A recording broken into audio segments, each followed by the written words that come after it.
Good afternoon to all the learners and viewers joining us through CEC Vyas channel. I warmly welcome you to this special lecture series related to few of the path-breaking experiments in education and social sciences. I am Dr. Akanksha Srivastava and with me is Ms. Manisha who is the sign language interpreter. And it's a pleasure to begin this journey with you. This series is designed for higher education learners, students, teachers, educators, and anyone interested in understanding how psychology shapes teaching and learning and our behaviors. Often psychology is reduced only to theory, definitions, concepts and names, but it actually is more about observation of real human behavior through powerful experiments. Many times we are faced with questions like why students fear exams, why they imitate behavior, why some of the students stay silent in class or obey authority. These questions have always been a matter of discussion, and such questions form the foundations of psychological inquiry. These questions are not just classroom concerns, but deeper questions about the human mind, and when these are explored through scientific experimentation rather than simple opinion, they become grounded in evidence. That is why this series has been designed, because we need to understand that before we teach a subject, we teach a human mind. Today, we begin with Ivan Pavlov's classical conditioning, a theory that goes far beyond dogs and bells. It explains our everyday behaviors such as our fears, our habits, motivation, exam anxiety, and emotional learning. Let's take an example that why do students feel anxious even when they hear the word exam? Or why do we instantly check our phones upon hearing a notification? These automatic reactions occur because the mind forms associations. Through Pavlov's work, we will not just study a theory, we will begin to understand ourselves. Ivan Pavlov, before understanding that what this theory is about, it is very important to understand the man behind it. Ivan Pavlov was a Russian psychologist, not originally a psychologist, he was a Russian physiologist. His primary work focused on the study of digestion, like to find out how food enters human body, how the stomach responds, and how saliva and gastric juices are being processed. In fact, he was awarded the Nobel Prize in 1904 for his research on digestive secretions and not for this psychological theory that he has propounded. But while conducting experiments on dogs to understand salivation and digestion, Pavlov was asking actually purely biological questions about how the body prepares itself for food. Now, let us understand this famous dog experiment in detail. This experiment became the core of classical conditioning. Pavlov's experiment was conducted in a highly controlled laboratory setup which was designed for physiological measurements. The dog that was used for the experiment was gently restrained and a small surgical procedure was performed to attach the tube to its salivary glands, allowing the saliva to be collected and measured accurately. Now, this saliva flowed through this tube into the measuring device where food was presented by a lab assistant. This precise arrangement enabled Pavlov to scientifically record even slight changes in the salivation and observe how responses developed over time. Now, you can understand that this whole experiment is designed for a physiological concept of digestion. But we must understand that this response of salivating on seeing the food is an automatic response and it does not require any sort of learning. Like when we smell our favorite food, our mouth waters instinctively. However, during these experiments, Pavlov observed that there is something unexpected happening, an observation that would eventually transform the field of psychology. And this highlights an important insight that many great discoveries emerge from careful observations rather than planned inquiry. Pavlov noticed that the dogs began to salivate even before the food was presented to them. They reacted not just to the food itself, but to the signals associated with feeding, such as the footsteps of the lab assistant or familiar sounds linked to the meal time. This was surprising because scientifically salivation should occur only when the food is presented, but the dog was salivating even before the food was presented. The dogs were responding to the cues that predicted that the food is about to come. To confirm the observations, Pavlov then introduced a neutral stimulus, as you can understand by the word neutral, that this stimulus was initially not creating any sort of response, it was neutral. So, in Pavlov's experiment, this neutral stimulus was a sound such as a bell, a metronome or a buzzer. When you will try to read Pavlov in some books or through net, through some website, you will generally find the mention of this neutral stimulus as a bell. But actually, Pavlov used different things, bell, metronome and buzzer. But to generalize it, we generally use the term bell. Initially, this sound had no meaning for the dog and it did not produce any response. It was simply a neutral signal with no connection to food or salivation. Now, Pavlov then began to pairing this neutral sound with food repeatedly. Every time before the food was presented, there was the sound of this bell. So, bell, then food, bell, then food. Each time food was presented, the sound was played just before the food again and again. Now, gradually the dog learned to associate the sound with the arrival of food.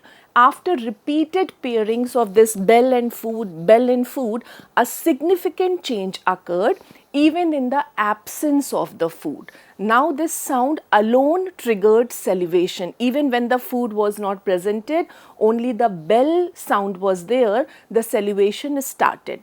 So the neutral stimulus, initially the bell, that was a neutral stimulus, has now become meaningful, producing the same response as the food.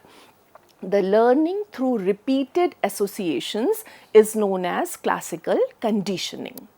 Now, it also explains how habits, fears, emotional reactions and many of our everyday behaviors are formed in real life. This means that the dog has learned to form associations and his body was reacting automatically. From this simple yet powerful observation, Pavlov concluded that learning can occur through associations without conscious thinking. This line is very important, that learning can occur through associations without conscious thinking. The mind connects the stimuli in such a way that one can trigger the same response as the other. In this case of Pavlov's experiment, the sound of the bell was creating the same response as was being created by the food. This process came to be known as classical conditioning, a principle that applies not just to animals but to human behavior in everyday life. To understand classical conditioning clearly, we need to understand a few terms that are very, very important, that are actually the key terminology of this particular theory. So, the first term is unconditioned stimulus, which refers to something that naturally and automatically triggers a response without any learning. Again, an important term, without any learning. For example, in case of Pavlov, this unconditioned stimulus was the food, because the food naturally causes salivation, which requires no prior training. Dog was not trained to salivate in presence of food, it was happening by automatically. Take another example. If somebody brings a needle near your eye, you automatically blink your eye. You have not been trained to blink your eye. So whatever creates a natural response is known as the unconditioned stimulus, and in case of Pavlov, this was the food. Now the response that follows this unconditioned stimulus is called the unconditioned response. So the other term is the unconditioned response. In case of Pavlov's experiment, this is salivation, which is coming on seeing the food, which is the unconditioned stimulus, and this salivation is the unconditioned response. Now there is another term that we need to understand, that is neutral stimulus. Neutral stimulus such as the bell in case of Pavlov, initially the sound of bell was not related either to the food or to the salivation. So it was neutral, its presence or absence was not affecting the behavior that we are referring to. So neutral stimulus is initially the one which has no effect on the subject and does not produce any response. At this stage, it is simply a stimulus without meaning. With repeated pairing of this neutral stimulus, in case of Pavlov, the bell, with the unconditioned stimulus, that was the food, this neutral stimulus now begins to gain meaning, and now there is again a new term, which is, it is now known as the conditioned stimulus. In your slide, you have seen only 3 terms. These 2 terms right now I am explaining will be coming later on in the slide, but I am explaining them here because the flow is maintained. So let us repeat the conditioned stimulus. What is it? Initially the neutral stimulus being paired again and again with the unconditioned stimulus is now capable of generating the same response as was being created by the food. So this stimulus is now known as the conditioned stimulus. In Pavlov's case, the bell, after association with food, starts triggering salivation on its own. Now the response that now occurs is called the conditioned response. Again a new term.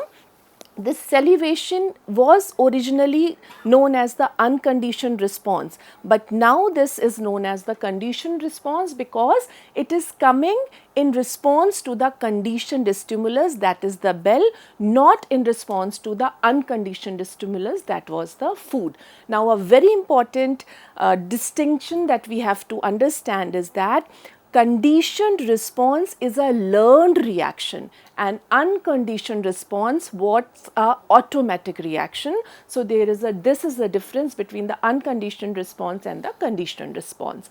In simple terms, before learning this association, food causes salivation, and after learning of the association, the bell alone can cause salivation. This shift from a natural response to a learned response forms the foundation of classical conditioning, and it helps to explain many behaviors in our everyday life. Now, to truly understand this classical conditioning, it is important that we connect it with our real life experiences, especially in children's life. One very simple example is the school lunch bell. We all have experienced it, that initially the food is the natural stimulus that causes hunger. When we open our tiffins in the lunch time, it causes hunger. The sight of the lunch box causes hunger or salivation. But when the bell, the lunchtime bell, is repeatedly paired with the lunchtime, children begin to feel hungry just by hearing the bell. Even they have not opened their lunch boxes, they have not seen their food, but they start feeling hungry. Now here initially the food was acting as an unconditioned stimulus earlier and hunger as the unconditioned response. But when it is paired with the bell, then the bell becomes the conditioned stimulus and the feeling of hunger on hearing that bell becomes the conditioned response. Another example we can take is a fear associated with a strict teacher. Suppose if a teacher is frequently scolding a child, frequently humiliating the child, so this scolding, it creates a fear naturally. That is a natural response. Somebody scolds you and you are feared, right? So this is scolding is fear is a natural response to a scolding. But over time what happens? Even the presence of that teacher, when the teacher is not speaking anything, he is not scolding, but the presence of that teacher triggers the same anxiety, the same fear, showing that now the presence of the teacher is the conditioned stimulus, and this response of fear is the conditioned response. We have to be very careful as teachers, because it shows that how emotional associations are formed through repeated experiences. We can also see this type of pattern in situations taken, let's take example of a vaccination. So when a child experiences pain during injections, the pain naturally produces fear in the child. However, after repeated visits to that doctor for vaccination, when every time he is being given an injection, even seeing a doctor's white coat or even entering that hospital can make the child anxious, or the child may start crying. In this case, initially the cause of the fear was the pain produced by the injection, which is a normal response. But in this case, when the sight of the white coat of the doctor or the hospital, it is creating the same sort of response, then this white coat becomes associated with pain and it acts as a conditioned stimulus, while fear becomes the conditioned response. These examples, they clearly show how children not learn only the academic content but also the emotional reactions through associations. This highlights the importance of creating a safe, supportive and positive learning environment, as repeated experiences, whether positive or negative, in the classrooms, they can shape long-term attitudes, fears and behaviors. We are talking about classical conditioning in children till now, but it is equally visible in our life as adults, especially when we talk about situations involving stress and routine experiences. One very common example we can take is the exam hall anxiety. Now, students who repeatedly face stressful exams often begin to feel anxious the moment they enter the exam hall, even before seeing the question paper. Initially, what was happening? Once they were given the question paper, seeing the question paper creates anxiety that I don't know the answer, I'll fail or I'll not pass. This creates the fear. But again and again, the same experience while sitting in the exams, or even hearing that the teacher announces that there will be an exam tomorrow, this exam hall, this word exam in itself, they become the conditioned stimulus, and anxiety or the fear becomes the conditioned response. Another very strong example that is quite related to our modern life is the mobile notification. Since notifications are often linked with rewards, such as some message that we are waiting from our loved ones, or the likes on our post, or certain updates, the brain starts associating the notification sound with excitement. Initially, this sound was having no meaning. And this creating this sound, on hearing the sound, it triggers an automatic urge to check the phone, showing how powerful conditioning can be in our daily life. Thanks.